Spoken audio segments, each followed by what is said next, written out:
रुख उत्तर प्रदेश का करते हैं, जहां पर कांग्रेस को फिर से खड़ा करने की कोशिश कर रही कांग्रेस अध्यक्ष सोनिया गांधी आज प्रधानमंत्री मोदी के गढ़ में अपनी ताकत दिखाने जा रही हैं। कांग्रेस अध्यक्ष सोनिया गांधी वाराणसी में रोड शो के लिए पहुंच भी चुकी हैं। सोनिया गांधी की अगवानी के लिए यूपी कांग्रेस अध्यक्ष राज बब्बर, गुलाम नबी आजाद, सलमान खुर्शीद, प्रमोद तिवारी समेत कई दिग्गज वाराणसी पहुंच चुके हैं। सोनिया गांधी करीब 7.5 घंटे वाराणसी में रहने वाली हैं। कुछ ही देर में सोनिया गांधी का रोड शो शुरू होगा।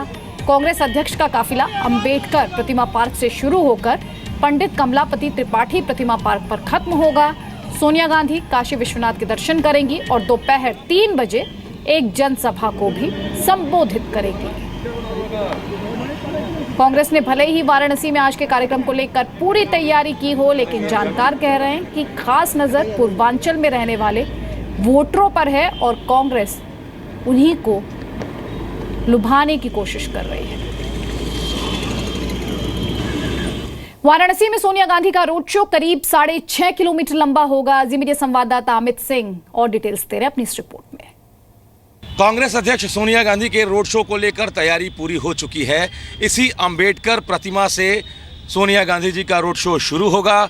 6.5 किलोमीटर के रोड शो में इस प्रतिमा से शुरुआत होगी और ये जो प्रतिमा है बाबा साहब भीमराव अंबेडकर की, यहाँ उनको माल्यार्पण करके सोनिया गांधी अपने रोड शो की शुरुआत करेंगी, जो कि आंध्रपुल होते हुए पीली कोठी, मैदागिन, लहुराबीर, इन तमाम इलाकों से होते हुए वो इंग्लिशिया लाइन स्थित पूर्व मुख्यमंत्री पंडित कमलापति त्रिपाठी के प्रतिमा तक पहुंचेंगी और वहां फिर उनको माल्यार्पण करके अपना रोड शो समाप्त करेंगी। 6.5 किलोमीटर लंबे इस रोड शो में उन तमाम इलाकों से होकर सोनिया गांधी गुजरेंगी, जो कि ट्रेडिशनल उनका कभी वोट बैंक हुआ करता था, चाहे वो दलित हो, चाहे वो मुस्लिम हो, चाहे ब्राह्मण वोट बैंक के तौर पर पंडित कमलापति त्रिपाठी की प्रतिमा की बात हो। वो बाबा काल भैरव का भी वो दर्शन करेंगी, उनको नमन करेंगी और आज शाम उसके बाद फिर बाबा विश्वनाथ का भी दर्शन करने वो जाएंगी। कब से कार्यक्रम शुरू होगा और क्या क्या इसमें चीज़ें जुड़ती जाएंगी? देखिए, यहाँ से सीधे सर्किट हाउस से सोनिया जी यहाँ आएंगी। बाबा साहब की मूर्ति पर माल्यार्पण के बाद जनसंपर्क का कार्यक्रम चलेगा। सोनिया जी के इस कार्यक्रम को लेकर बनारस के अलावा पूर्वांचल में कार्यकर्ताओं में बड़ा उत्साह है। कांग्रेस ने यूपी के किले को फतह करने के लिए अपना सब कुछ झोंक दिया है। इसके लिए कांग्रेस ने खास रणनीति बनाई है। इसी के तहत कांग्रेस ने राज बब्बर को यूपी का अध्यक्ष बनाया, जो खुद को अति पिछड़ा बताते हैं। वहीं सीएम कैंडिडेट के तौर पर ब्राह्मण चेहरा शीला दीक्षित को आगे किया है। इतना ही नहीं, कांग्रेस ने अपने नए उपाध्यक्षों की फहरिस्त में मुस्लिम और दलित चेहरों को शामिल किया है। कांग्रेस ब्राह्मण, दलित और मुस्लिम वोट बैंक के सहारे 27 साल का इतिहास बदलने का नारा दे रही है। साथ ही कांग्रेस ने इस रोड शो के जरिए प्रधानमंत्री के गढ़ में ही पीएम को घेरने की भी कोशिश की है। तो भूले नहीं कि कांग्रेस उत्तर प्रदेश से 27 साल से सत्ता से बाहर है। ऐसे में कांग्रेस नेताओं को उम्मीद है कि सोनिया गांधी के रोड शो से यूपी में कांग्रेस मजबूत होगी और एक बार फिर से सत्ता में लौटेगी। तो सोनिया जी के आज के आगाज को क्या कहेंगे? आज की जो उनके एक के दिन से रोड शो है, क्या कहेंगे इसमें? देखिए, आप इसको देखिएगा तब आप बताइएगा, क्या बहुत अच्छा रहेगा। उत्साह बहुत ज्यादा है, कल से ही लोग आने शुरू हो गए। और तस्वीरें हम आपको दिखा रहे हैं कांग्रेस अध्यक्ष सोनिया गांधी की। थोड़ी देर में का रोड शो होना है। 3 बजे जनसभा को संबोधित करने की बात की जा रही है। शीला दीक्षित जो कांग्रेस पार्टी की कैंडिडेट हैं, शीला दीक्षित दिल्ली की पूर्व मुख्यमंत्री भी हैं और यूपी में कांग्रेस पार्टी के सीएम पद की कैंडिडेट है। तस्वीरें बाबा साहब अंबेडकर की प्रतिमा पर माल्यार्पण किया गया सोनिया गांधी की तरफ से, उन्हें श्रद्धांजलि दी गई और यहीं से सोनिया गांधी के रोड शो की शुरुआत भी होनी है और जनसभा को संबोधित करने का प्लान भी है सोनिया गांधी का। कांग्रेस के लिए बड़ा चैलेंज है, इतना बड़ा चैलेंज है, खुद राज बब्बर ये बात मान रहे हैं कि कांग्रेस पार्टी के लिए राह आसान नहीं है। नंबर 4 से नंबर 1 का सफर आसान नहीं है कांग्रेस पार्टी के लिए, लेकिन कार्यकर्ताओं में जोश भरने की कोशिश सोनिया गांधी की तरफ से आप कह सकते हैं की जा रही है। ज्यादा डिटेल्स के लिए रुक करते हैं जी मीडिया संवाददाता अमित सिंह का। अमित, हम आपके द्वारा जो रिएक्शंस भेजे गए वो भी देख रहे हैं, तस्वीरें भी देख रहे हैं। कांग्रेस का जो वर्कर है, वाराणसी प्रधानमंत्री मोदी का गढ़ है, वहां पर घुसकर ये रोड शो करना, ये रैली करना, क्या मैसेज देने की कोशिश कांग्रेस पार्टी वहां से कर रही है और कांग्रेस वर्कर्स में क्या इससे जोश फूंक पाएंगी, उत्साह आएगा? बिल्कुल अदिति, इस वक्त देखिए पीछे ही अंबेडकर प्रतिमा है जहां कांग्रेस की राष्ट्रीय अध्यक्ष मौजूद हैं और माल्यार्पण के बाद यहीं से रोड शो शुरू होगा। इतनी बड़ी संख्या में कांग्रेस कार्यकर्ता इसके पहले कभी दिखाई नहीं दिए थे। 2014 के चुनाव के बाद, लोकसभा चुनाव के बाद बड़ी संख्या में कार्यकर्ता उतरकर एकजुटता का परिचय दे रहे हैं, लेकिन ये एकजुटता कब तक कायम रह पाएगी, ये भी एक बड़ा सवाल है। तमाम लोग कांग्रेस के हमारे साथ मौजूद हैं। यूपीसीसी के वाइस प्रेसिडेंट हैं मणिशंकर पांडे जी, खुद बनारस से हैं। मणिशंकर पांडे जी, प्रधानमंत्री के गढ़ में उनको चुनौती देने की तैयारी है, कितना सफल हो पाएगी कांग्रेस, क्या मानते हैं? देखिए 2 साल हो गया मोदी जी को यहाँ पर तमाम आश्वासन दे करके आए थे, बनारस को कोयटा बनाने जा रहे थे।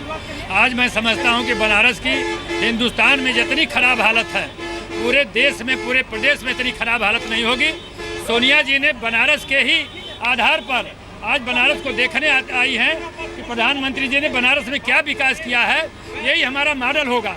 और जिस तरह से उन्होंने विकास का नारा दिया था, करप्शन का नारा दिया था, महंगाई का नारा दिया था, भ्रष्टाचार का नारा दिया था, आज यहीं से सोनिया जी संदेश लेकर के और आंख से देख और रोड शो शुरू हो चुका है। अदिति, आप देखिए सोनिया गांधी का रोड शो शुरू हो चुका है। यहाँ से 6.5 किलोमीटर लंबा रोड शो शुरू हो चुका है, जो उन तमाम जगहों से होकर गुजरेगा जो कभी ट्रेडिशनल वोटर्स हुआ करते थे कांग्रेस के, चाहे वो पीली कोठी, मैदागिन, लहुराबीर का जो इलाका है, बुनकर और मुस्लिम वोटर्स का इलाका, या फिर पंडित कमलापति त्रिपाठी की प्रतिमा पर पहुंचकर इस रोड शो का समापन उनके प्रतिमा को माल्यार्पण करके होगा। देखिए गुलाम नबी आजाद जो उत्तर प्रदेश कांग्रेस के प्रभारी हैं, लगातार बड़े नेता जो हैं वो सोनिया गांधी के साथ मौजूद है। प्रमोद तिवारी देखिए आपको दिखाई देंगे पीएल पुनिया के साथ, और तमाम बड़े जो कांग्रेस के चेहरे हैं इस वक्त बनारस में मौजूद हैं। तो कांग्रेस का 6.5 किलोमीटर लंबा रोड शो शुरू हो चुका है। मणिशंकर पांडे जी, उन तमाम वोट बैंक को ध्यान में रखकर क्या जगहों का चयन और प्रतिमाओं और संकेतों और प्रतीकों का चयन किया गया है? नहीं, ऐसा नहीं है। देखिए हम तो शहर में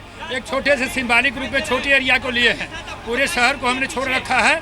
लेकिन बनारस को देख करके और बनारस के हालात को देख करके जो सोनिया जी आज यहाँ आई हैं, मैं समझता हूँ कि यहीं से 1977 के चुनाव का आगाज देंगी और पूरे भारत को बताएंगे। देखिए लगातार, चाहे वो यूपी कांग्रेस के अध्यक्ष राज बब्बर हो, चाहे गुलाम नबी आजाद हो, प्रमोद तिवारी हो, पीएल पुनिया हो, प्रचार समिति के प्रमुख संजय सिंह हो, तमाम बड़े नेता इस रोड शो में सोनिया गांधी के साथ है। 6.5 किलोमीटर लंबा ये रोड शो शुरू हो चुका है। अमित, सवाल ये भी उठता है कि कांग्रेसी वर्कर्स में कांग्रेस के तमाम बड़े नेता वहां पर पहुंचे हुए हैं, लेकिन 27 साल से कांग्रेस पार्टी यूपी की सत्ता से बाहर है। खुद कांग्रेस के यूपी अध्यक्ष मान रहे, राज बब्बर कह रहे हैं कि बहुत बड़ा चैलेंज है, चमत्कार ही चाहिए, ये अपने आप में बताने के लिए काफी है कि उत्तर प्रदेश में कांग्रेस कहाँ खड़ी है। अगर आम आदमी के लिहाज से बात की जाए और वाराणसी से जो तस्वीरें आ रही हैं, वहां पर आम आदमी कांग्रेस के प्रोस्पेक्ट्स को लेकर क्या सोचता है, क्या कहता है, क्या महसूस करता है?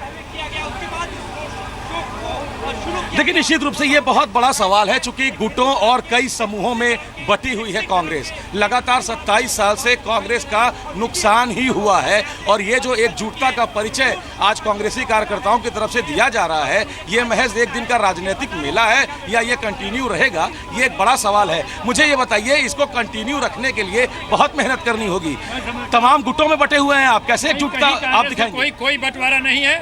आज आप देख रहे हैं कि हमारे प्रदेश के इस जिले के सारे नेता एक मंच पर खड़े हैं, कार्यकर्ता एक जगह खड़े हैं, और इस चुनौती को, मोदी जी के चुनौती को स्वीकार करते हुए एक विरोध पक्ष के रूप में सोनिया गांधी जी बनारस आज आई हुई हैं, और मोदी जी को उनके किले में घुस करके चुनौती देने का उन्होंने आज नारा दिया है। और यहीं से हमारे 2017 के चुनाव का आगाज आज शुरू हो रहा है, और उत्तर प्रदेश में हमारी सरकार बनेगी। उत्तर प्रदेश 27 बरस में बेहाल हो चुका है। आज उत्तर प्रदेश के लोग बिजली के लिए, पानी के लिए, अदिति लगातार दावे तो किए जा रहे हैं, लेकिन सच ये भी है कि यूपीए 1 और यूपीए 2 यानी 10 साल के कार्यकाल में सबसे ज्यादा नुकसान पूर्वांचल का हुआ, सबसे ज्यादा पलायन पूर्वांचल से हुआ, सबसे ज्यादा बेरोजगारी दर पूर्वांचल में बढ़ी। और अगर कांग्रेस मतदाताओं के पास जाती है तो निश्चित रूप से उसको बहुत मेहनत करनी होगी मतदाताओं को कन्विंस करने में कि आप अगर हमको चुनते हैं तो हम आपको कितनी बेहतर सरकार दे पाएंगे। जी अमित, आप रहिए हमारे साथ। तो कांग्रेस पार्टी कितने भी दावे कर ले, लेकिन विपक्ष का मानना है कि उसे यूपी में अब कुछ भी हासिल होने वाला नहीं। वो रोड शो करे और चाहे रेल शो करे और चाहे वो हवाई जहाज का शो करे, उन कोई फर्क उत्तर प्रदेश में पड़ने वाला नहीं है, क्योंकि कांग्रेस मुक्त भारत देश, और पहले ही उत्तर प्रदेश कांग्रेस से मुक्त हो चुका है।